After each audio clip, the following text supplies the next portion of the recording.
El 27 de diciembre no fue una fecha cualquiera. Ese día, Colombia despertó con una noticia que estremeció hasta los cimientos de su sociedad. Zaida Andrea Sánchez Polanco, alias La Diabla, había dejado un reguero de 6 cadáveres, entre ellos los de un pastor evangélico y su familia, masacrados en un acto de brutalidad sin precedentes. Pero detrás de estos crímenes hay una trama de traición, narcotráfico y una fascinación mórbida por el legado del capo más infame de la historia. En el centro de esta vorágine de violencia estuvo un triángulo letal. La Diabla, una mujer de mirada penetrante y astucia letal, mantenía una relación con Alex González, alias El Calvo, figura clave en el Clan del Golfo. Sin embargo, su verdadera lealtad estaba con alias Gober, guardaespaldas del Calvo y cerebro de operaciones criminales. Armado con un 38 y un 9, Gober no solo protegía a su jefe, sino que dirigía un ejército de jóvenes reclutados para el sicariato y el microtráfico. La obsesión de La Diabla por Gober la llevó a urdir la eliminación de El Calvo.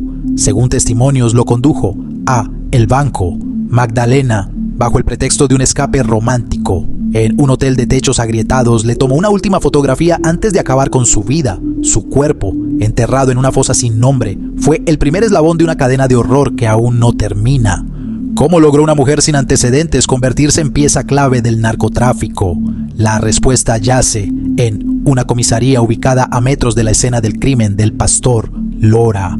Allí, El Calvo y La Diabla se reunían con agentes corruptos de la Policía de Carretera y la SIJIN, quienes, a cambio de sobornos millonarios, garantizaban el tránsito de cargamentos de cocaína desde el Catatumbo. En los laboratorios clandestinos de esta región, La Diabla perfeccionó su conocimiento sobre drogas sintéticas. No solo mezclaba químicos, dirigía operativos como un general en guerra, relata una fuente anónima. Su ascenso fue meteórico. Pronto manejaba el robo de tractómulas en la Ruta del Sol, donde actuaba como carnada. Con ropa ajustada y una moto fingidamente descompuesta, distraía a conductores mientras sus secuaces vaciaban las cargas. Antes de vincularse al Clan del Golfo, La Diabla tuvo un maestro, Alejandro Rojas, hoy tras las rejas por homicidio y extorsión. Él la inició en el mundo del atraco a bancos y los atentados en pueblos como Curumaní y Codazzi. Le enseñó a descargar un arma, a apuntar sin pestañear y a borrar huellas, detalla un informe judicial. Sus éxitos se celebraban en una cabaña oculta en los cerros de Aguachica, donde brindaban con licor caro y trazaban nuevos golpes. En esa época, La Diabla aún no manejaba fortunas, pero su sed de poder era insaciable. Traicionó a todos los que se cruzaron en su camino, asegura un ex socio. El día de la masacre del pastor Lora, quien irónicamente era aliado de El Calvo, La Diabla asistió al funeral de su expareja. Ataviada de luto y lágrimas falsas, conmovió a los presentes, pero esa misma noche su máscara cayó. En los antros Encanto y La Pesebrera, ubicados en Aguachica, bailó hasta el amanecer con Gober y Breiner, su cómplice de la comunidad LGBTIQ+, quien la vestía con prendas exclusivas y la acompañaba en viajes cruciales. En el iPhone 16 Pro Max, incautado a La Diabla, las autoridades hallaron contactos bajo nombres clave como Breiner y números vinculados a fiscales cómplices. Uno de los dispositivos se perdió durante un ataque, pero el otro reveló mensajes que exponían una red de protección pagada. Además, se supo que Gober escondía un arsenal en una bóveda secreta conocida solo por él, repleta de fusiles y granadas, pero su ambición la condujo a un hueco 20 metros bajo tierra. Aunque La Diabla haya pasado a mejor vida, su organización sigue intacta.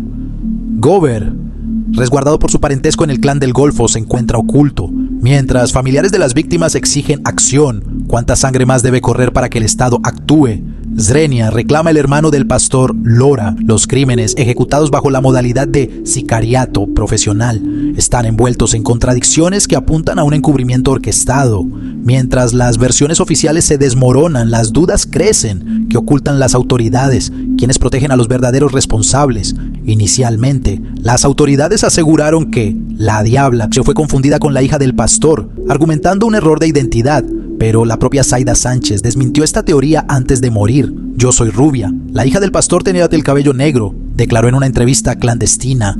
La excusa de la confusión se desvanece ante un detalle clave. El sicario disparó primero al pastor, un hombre calvo, en lugar de atacar a la supuesta objetivo de cabello oscuro que intentaba huir. Luego, el relato cambió. Ahora afirmaron que el pastor fue confundido con alias, el Calvo Traqueto, otro hombre calvo vinculado al narcotráfico. Pero aquí surge otra incongruencia. El calvo ya estaba muerto y su entierro, realizado un día antes, fue ante un evento público en Aguachica. ¿Cómo confundir a un cadáver con un hombre vivo?, cuestiona un familiar de las víctimas. Si el objetivo real era eliminar a la Diabla, ¿por qué los sicarios asesinaron a 4 personas más, incluyendo al pastor, su esposa y 2 jóvenes?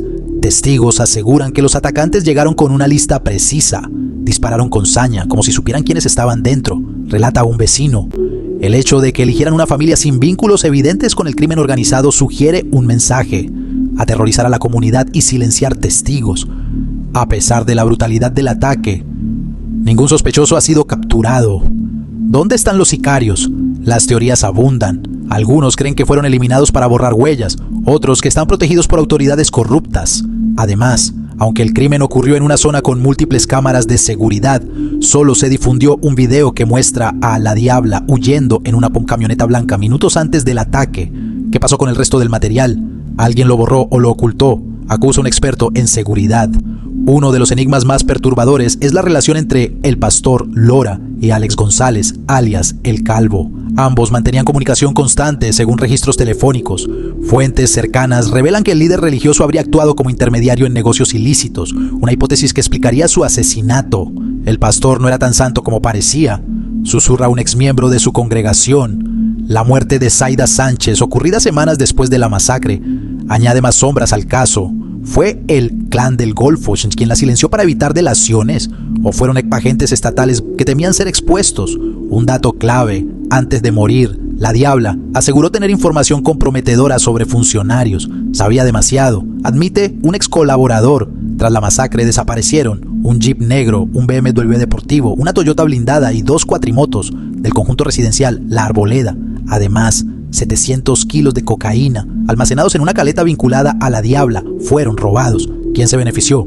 Todo indica que actores poderosos, posiblemente dentro de la misma estructura criminal o del Estado, aprovecharon el caos para borrar evidencias. Minutos después del crimen, la alcaldesa de Aguachica declaró que todo había sido un error. ¿Cómo obtuvo esa conclusión tan rápido? Fuentes internas sugieren que recibió órdenes de altos mandos para controlar la narrativa. Querían evitar que se investigara a fondo, denuncia un periodista local. El iPhone 16 Pro Max de la Diabla, incautado tras su captura, contenía contactos de fiscales, policías y miembros del clan del Golfo. Sin embargo, la fiscalía asegura que los datos están incompletos. ¿Fueron eliminados deliberadamente? Ese teléfono es la llave para desmantelar una red de corrupción.